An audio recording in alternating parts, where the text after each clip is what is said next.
We changed our bird bath into a fountain. Look at this. See the little disc in the middle? That is solar powered, and it shoots water up. Has a nice sound to it, and we like it. It is solar powered, floats around. We use some rocks to keep it stationary in the middle.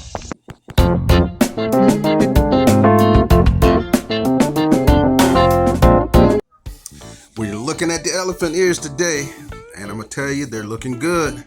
We got the Shasta daisies here, and that pink upright, that's a garden phlox over near the entrance of this bed. And today we're just going to be doing a lot of deadheading and pulling weeds. We have the garden phlox here, possibly put another one here, over there, or either on the other side of the elephant ears to just space out and add some more color to this bed.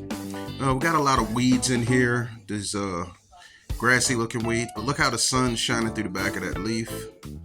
And a lot of elephant ears are coming up. They're doing really good. We have the upright elephant ears and the colocaceas and the esculentas. The dark ones are the esculentas. And you can see here on these Shasta daisies, a lot of deadheading to do. That big area there where there's no blooms, that's all weeds. And we have the upright elephant ears here. See how the point, they point upward, and look at the patterns in these leaves. Nice, thick, strong, sturdy leaves. And to the right, over there, are the colocaceae. See how they point downward? We have the alocaceas point up, and the colocaceas are pointing down.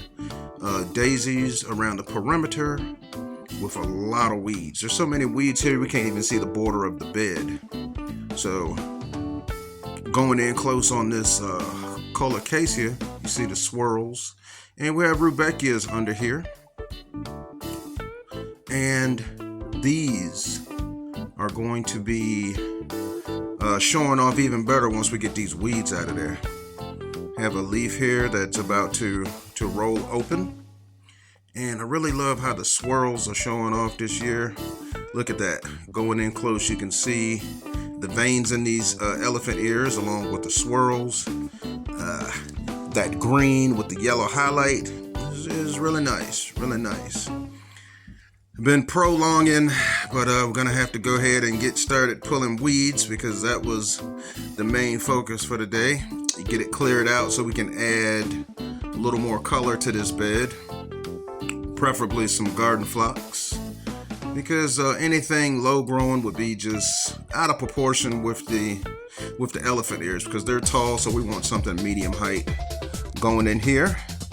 And we've been going with more perennials, so we're gonna go ahead and start pulling these weeds out and try to make room for more flowers. Yes, indeed. This is not one of those videos where everything is immaculate and already pretty when you go to look at it.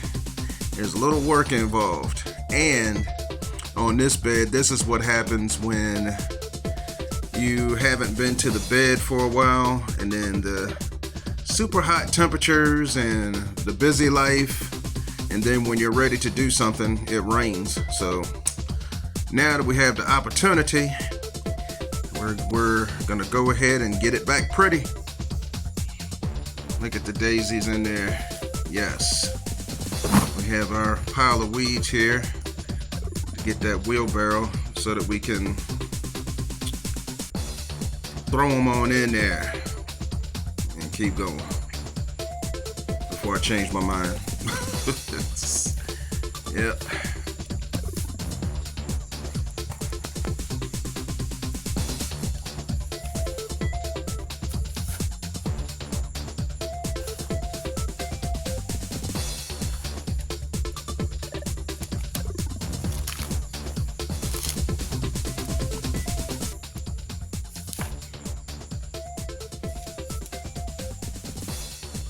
We have some Rudbeckias mixed in with the Shasta daisies, and got to be surgical about getting the weeds out. And along with that, we're clearing out the weeds around the solar lights. so that we have a nice show tonight, lighting up these leaves and flowers.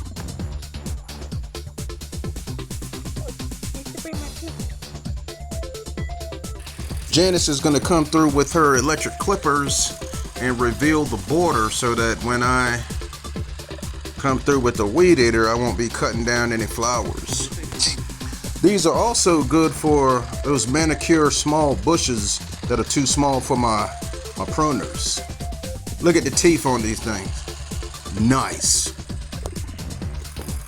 These cute little gadgets make things a lot easier. A little deadhead in here. Got my hand pruners and going in and clipping off these spent blooms to encourage more growth.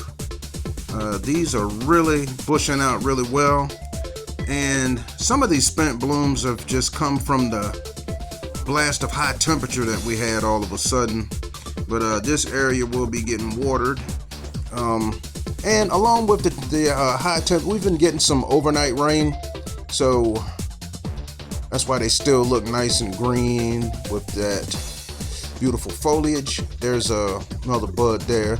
Like when you're deadheading, don't confuse the spent blooms for those, because these are your new buds coming out right here. See them? And you can tell the difference. So we clip these off through the summer, and then near the end of the summer on that last push out of blooms, we leave them there for the birds. Also for reseeding and a little winter interest. But for right now, we're going to clip them off so that they can push out some more blooms.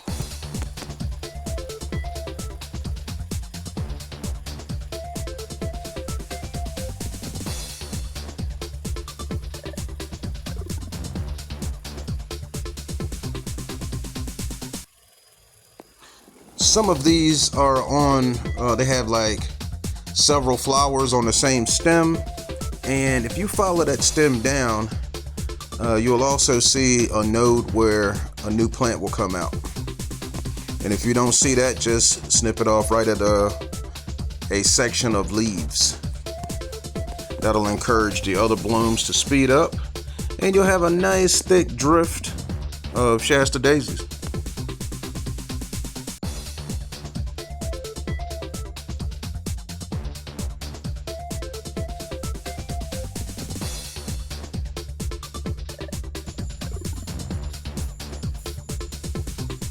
Got us a finished section here, looking good.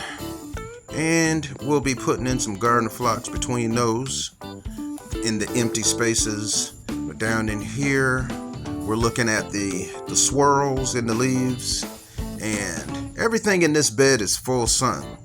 These Rudbeckias, some of them are being shaded out by the leaves, and they'll be able to get more sun once the season goes on.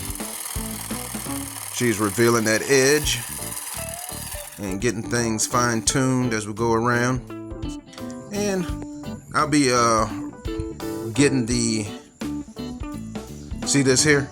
That's where you have a lot of flowers on the same stem, and there's some weeds mixed in with that, so we have to surgically go in and pull that grass out and just follow the spent bloom down to the growth point. And I have clipped off some of them that look like they're about to burn out. Man, we have so many blooms here that we can afford to do that, and they look so much better when you clean them up. And not only do they look better, they perform. And this is definitely a good flower for full sun. So I'm just going through and clipping these blooms, looking for the growth point. Like this one here, still had some petals on it, but it was about to burn out. So that diverts that energy into creating more blooms. And near the end of the season, when those flowers look like that, they're ready to seed. So that takes a lot of energy out of the plant. And this leaf was done. See how stressed it looks? We'll get rid of that.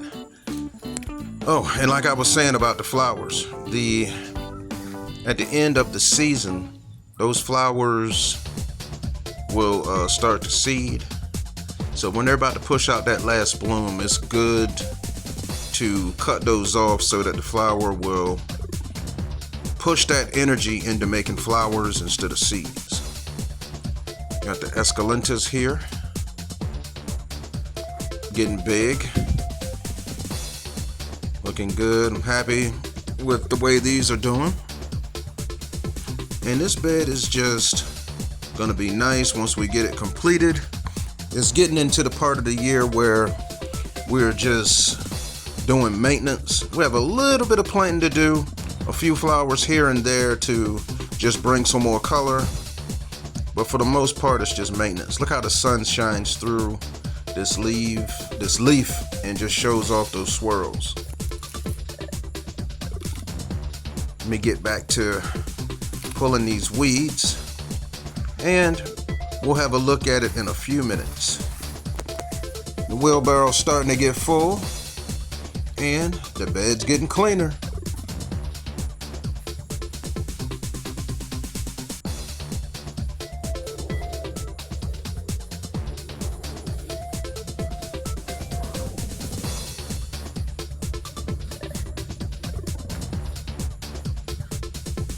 We're going to be using more perennials this year in key spots.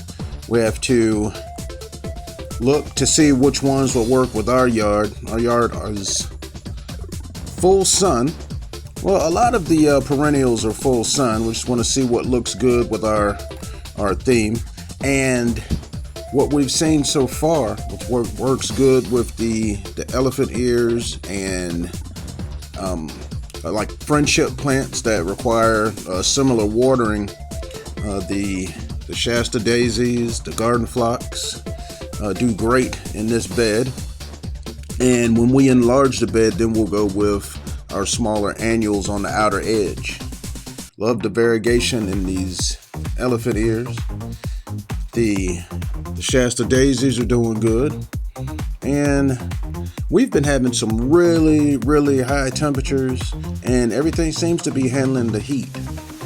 That's what we're looking for in our yard. We have full sun. We want plants that come back, and also plants that can handle the heat. And the Shasta daisy, elephant ears, and garden phlox are definitely fit the bill for that. Just going around and making sure that we have the weeds out and looking for places to put other plants.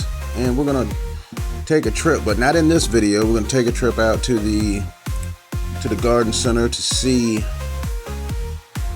what other perennials we can put in, and we'll just leave some spaces for annuals just in case we want to change our color theme. But it's nice to have perennials in, less planting to do. And each time your perennials come back, they get stronger and they're more mature. And they start to look different, for the better. The variegation on these are really nice. And I have some earlier videos of these, of the elephant ears as they began to emerge and get really excited. I have some other, we have other elephant ears that are going to be coming out, but you won't see those until it gets really hot. Now that's another leaf about to open, and so far so good on the weeds. As I step back and look at that edge, really nice, really nice.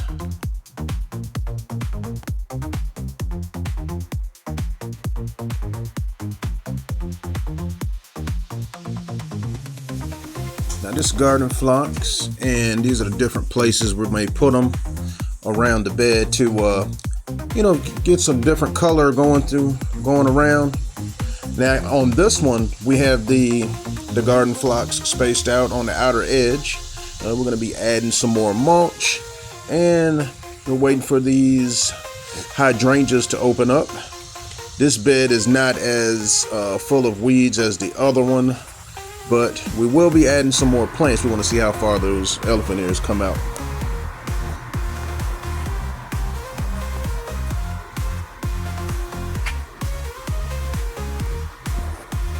I don't have the clip when we put these in, but this is only 4 plants in each pot. Have our white sun patience here before they bloomed, and this coleus. Look at the little leaves at the bottom. That right there is letting me know that this is going to fill in really nice.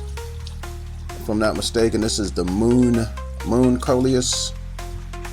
No, I could be wrong. Don't quote me on that. But look at how big they got in this raised bed. Have some other pots sprinkled throughout this space, and everything did good. The creeping Jenny up top here, I was a little concerned about those because they don't have drainage, but all of the pots, now look at these 2 plants on the table, they got big. As we go around looking at the whole space, the 2 coleus in the center, and these really got big. So everything did good. Filling up this little pan to soak some plants today because it's very hot, and one of the pots looked really stressed. So we got that. We're gonna just let it soak for a while. You can see how droopy they look. Well, actually, these are trailing vincas, but the leaves are not supposed to look like that. It is a trailing plant, and we're going to rehydrate it because there's still some hope for it. You pull these leaves up out of the water and just let that sit there and soak. And since there's some space in the pot, we're going to go ahead and put some garden flax in with it, and just let all the plants soak for I know it's probably excessive. We're gonna let them soak for like 30 minutes or so.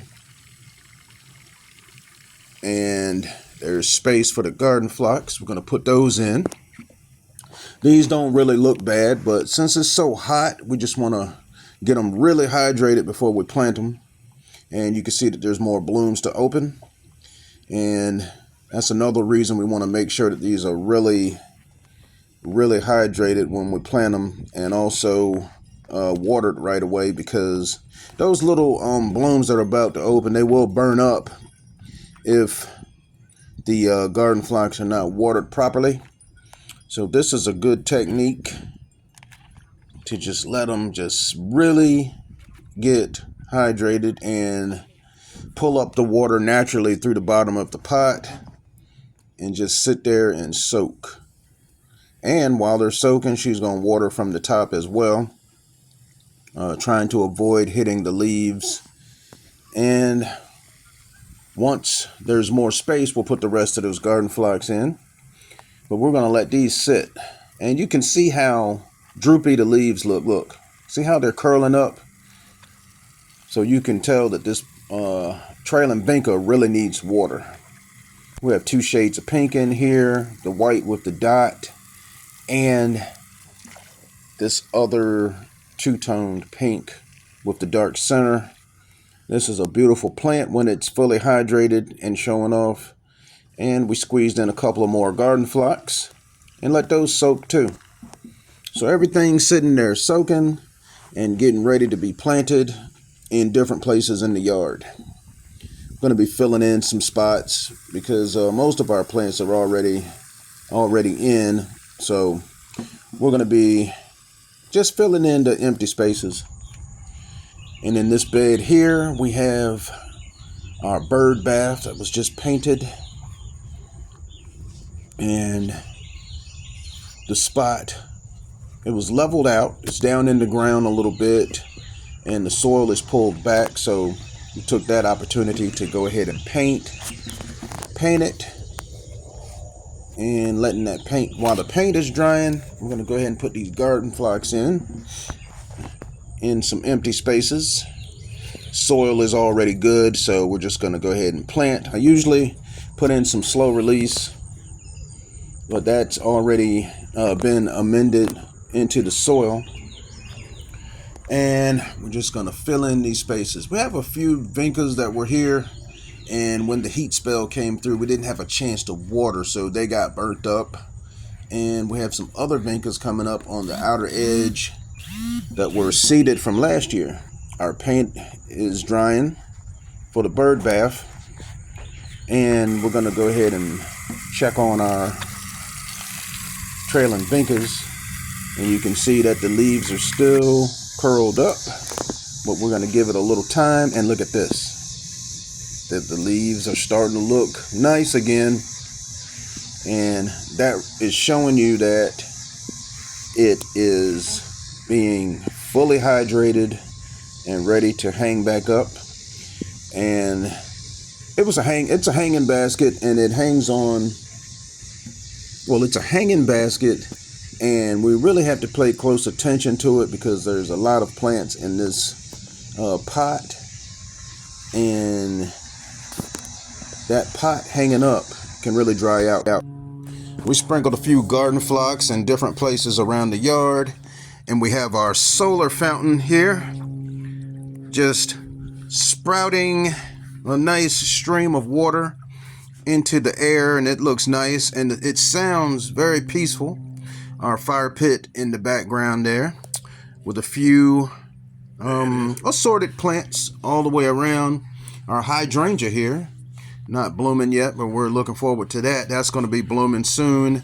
And all around the fire pit, we have the blanket flowers, the hydrangeas, garden phlox, mandeville, and coleus. And on each corner we have some caladiums with petunias, and all of these plants out here are full sun and they can handle the heat. And on the opposite side here we have this multicolor coleus. I don't have the tag for this, but this one is really doing well and can awesomely also handle the heat. So I'm going to wrap it up here because it's getting hot out here. The camera's overheating, and we just wanted to bring you along for these updates and to show you what can handle the heat out here, and to also make some adjustments and fine-tune our beds. And we look forward to showing you our other plants on our next plant haul, and check out some of our other videos. If you like this content, hit the subscribe so that you can get all our videos. Have a nice day.